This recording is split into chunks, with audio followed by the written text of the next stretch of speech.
सद्गुरु ओशो ने संभोग से समाधि की ओर प्रवचनमाला के 9वें प्रवचन को नाम दिया था जनसंख्या विस्फोट। इसमें ओशो ने परिवार नियोजन पर अपने विचार अपने प्रेमियों के सामने रखे थे। यहाँ ओशो कहते हैं कि इस समय मनुष्य जाति के संबंध में सबसे बड़ी चिंता जनसंख्या की तीव्र वृद्धि है, जिसे जनसंख्या विस्फोट कहना अधिक उचित है।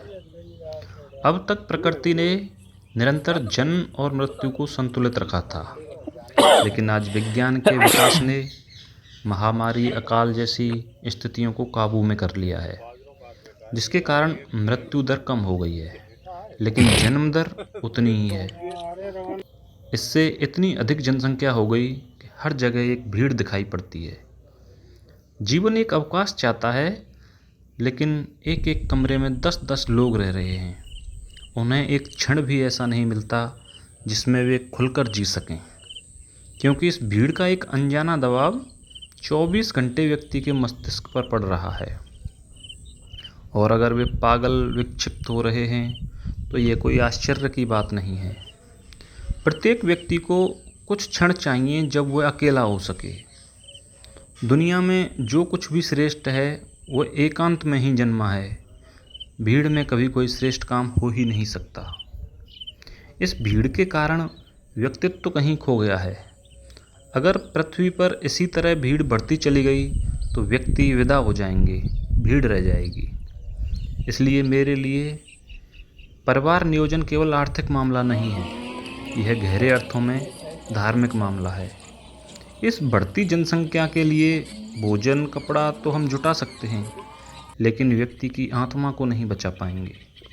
मनोवैज्ञानिक कहते हैं कि पागल होने वाले व्यक्तियों के मनोविश्लेषण से पता चलता है कि इन पागलों में अधिकांश पागल ऐसे हैं जो भीड़ के दबाव को सहन नहीं कर पा रहे हैं। भीड़ एक अनजाना मानसिक दबाव है जो हर जगह हर समय आदमी को घेरे हुए है।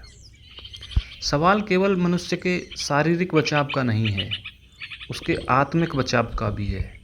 इसलिए जो लोग कहते हैं कि संतति नियमन अधार्मिक है, असल में उन्हें धर्म का पता ही नहीं है, क्योंकि धर्म का पहला सूत्र है कि व्यक्ति को व्यक्तित्व मिलना चाहिए, उसके पास एक आत्मा होनी चाहिए।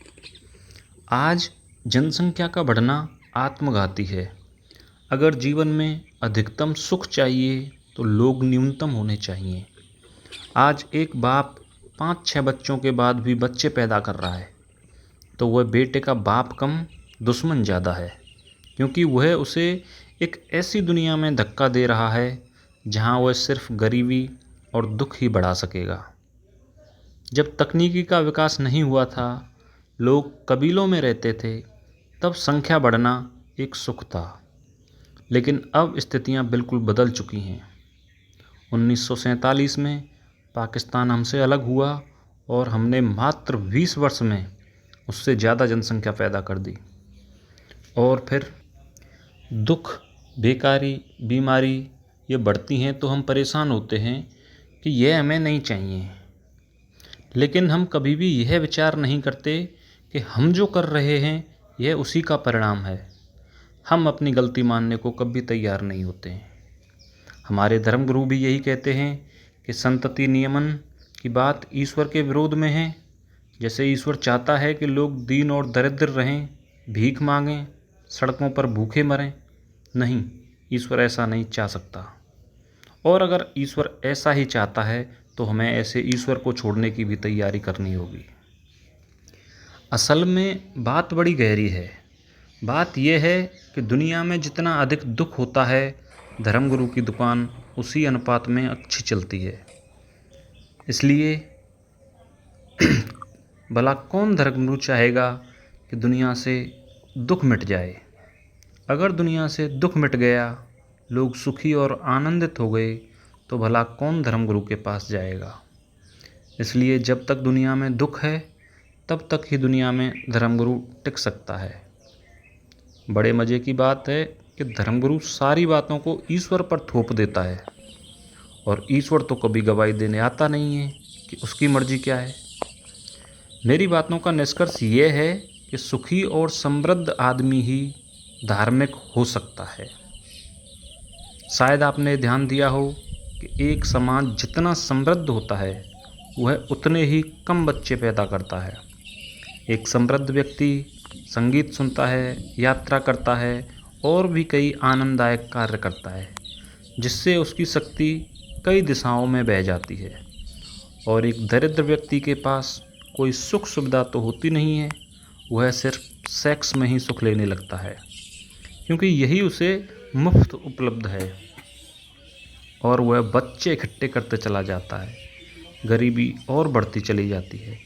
इस चक्र को तोड़ना होगा, अन्यथा गरीबी इतनी बढ़ती चली जाएगी कि जीना असंभव हो जाएगा। संतति नियमन के कृत्रिम उपाय जो विज्ञान ने हमें दिए हैं, अब उनको अनिवार्य रूप से लागू किया जाना चाहिए।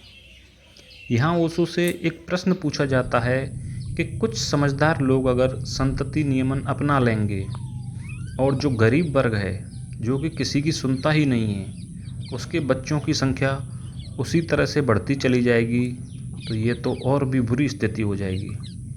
इसका जवाब देते हुए ओशो कहते हैं कि यह प्रश्न बिल्कुल ही उचित है और यही प्रश्न धर्मगुरु भी उठाते हैं।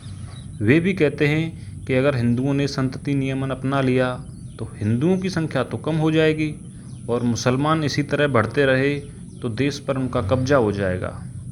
लेकिन मैं यहाँ अनिवार्य संतति नियमन की बात कर रहा हूँ, वह सभी पर लागू होगा, उसका धर्म से कोई भी लेना देना नहीं है। यहाँ ओशो धर्मनिरपेक्षता जैसी कि भारत में है उसकी आलोचना करते हुए कहते हैं कि एक तरफ हम घोषणा करते हैं कि हम धर्मनिरपेक्ष देश हैं और दूसरी तरफ हमारे सभी नियमों, कानूनों, कार्यों में धर्म महत्वपूर्ण है। असली धर्मनिरपेक्षता वह है जहाँ कोई भी कार्य करते समय धर्म का ख्याल ही ना रहे, नियम कानून सभी के लिए एक हों। यह कैसी धर्मनिरपेक्षता है जहाँ सभी धर्म अपने अपने अलग अलग कानून से शासित हो रहे हैं। मैं तो इसे धर्मनिरपेक्षता नहीं मान सकता। यहाँ ओशो ने पहली बात तो कही थी अनिवार्य संतति नियमन की, और दूसरी बात वो कहते हैं कि शादी का अधिकार सभी को होना चाहिए, लेकिन बच्चे पैदा करने का अधिकार सभी लोगों को नहीं दिया जाना चाहिए। हर नगर में, गांव में एक सलाहकार समिति होनी चाहिए जिसमें शामिल मेडिकल विशेषज्ञों द्वारा जब तक लाइसेंस ना दिया जाए तब तक किसी को भी बच्चे पैदा करने का अधिकार नहीं दिया जाना चाहिए। एक किसान भी सभी बीजों को नहीं बोता है, वह अच्छे बीज छांटता है, उन्हें ही बोता है क्योंकि उसे अच्छी फसल चाहिए। लेकिन मनुष्य जाति इतनी भी समझदारी अपनी नस्ल के संबंध में नहीं दिखाती है। हर एक दंपत्ति बच्चे पैदा कर रहा है, भले ही वे शारीरिक और मानसिक तौर पर कितने ही बीमार क्यों ना हों, और वे अपने से भी बदतर संतति को जन्म दे रहे हैं। और हमारे पास जो थोड़े से संसाधन हैं उसमें से भी ऐसे लोगों के ऊपर एक बड़ा भाग खर्च किया जा रहा है। जब मैंने ओशो का यह सुझाव पढ़ा था तब मैं चौंक गया कि ओशो ऐसा कैसे कह सकते हैं, और किताब बंद कर दी। एक लंबी सांस लेकर आंखें बंद की और काफ़ी देर तक इस पर विचार किया, और उसके बाद मेरी समझ में आ गया कि ओशो बिल्कुल ठीक कह रहे हैं। ओशो अंतर्जातीय व अंतर्देशीय शादियों को बढ़ावा देने की बात करते हैं, क्योंकि ऐसा करने से अधिक प्रतिभाशाली, अधिक स्वस्थ बच्चों का जन्म होगा। परिवार नियोजन को मनुष्य के वैज्ञानिक संतति नियोजन का पहला कदम बताते हुए अगले कदम की चर्चा करते हुए ओशो कहते हैं कि जब हम पहले चरण को पूरा कर लेंगे तो उससे एक क्रांति घटित होगी, और वह यह होगी कि हम सेक्स और संतति दोनों के अलग होने की समझ भी पैदा कर सकेंगे। अब तक संभोग का अर्थ था संतति का होना, और अगर संभोग से हम संतति को अलग कर देते हैं तो कल हम ऐसी संतति भी पैदा करने की व्यवस्था करेंगे जिसका हमारे यौन से कोई संबंध ना हो। संतति नियमन का अंतिम परिणाम यह होने वाला है कि जैसे हम अपने बच्चों के लिए अच्छा टीचर खोजते हैं, अच्छा डॉक्टर खोजते हैं, उसी प्रकार एक अच्छे बच्चे के लिए एक अच्छे वीर्य कणों की खोज भी करेंगे। एक संभोग में आदमी इतने वीर्यकणक होता है कि उससे 1 करोड़ बच्चे पैदा हो सकते हैं और एक आदमी जिंदगी में औसतन 4000 बार संभोग करता है। अर्थात एक बुद्ध, एक आइंस्टीन 4000 करोड़ बच्चों को जन्म दे सकता है। यह बात बिल्कुल अवैज्ञानिक है कि तुम्हारे ही संभोग से बच्चा पैदा हो। विज्ञान आज इतना विकसित हो चुका है कि आदमी संभोग का सुख भी ले सकता है और उसे बच्चे की चिंता करने की भी ज़रूरत नहीं है। अब आपको इस बात की चिंता करने की ज़रूरत नहीं है कि आपके जिंदा रहते ही आपका बच्चा पैदा हो जाए। आपके वीर्यकणों को सुरक्षित रखकर 10,000 वर्ष बाद भी आपका बच्चा पैदा किया जा सकता है। अब तक स्त्री निरंतर पुरुष के दबाव में थी। पुरुषों ने ऐसी व्यवस्था बनाई थी कि उसमें स्त्री की पवित्रता का, कुंवारेपन का इंतजाम रखा था और पुरुष पूरी स्वतंत्रता बरत सकता था, लेकिन स्त्री गर्भ के डर से स्वतंत्रता नहीं बरत सकती थी। संतति नियमन के कृत्रिम साधन स्त्री को पहली बार पुरुष के समकक्ष बिठाते हैं।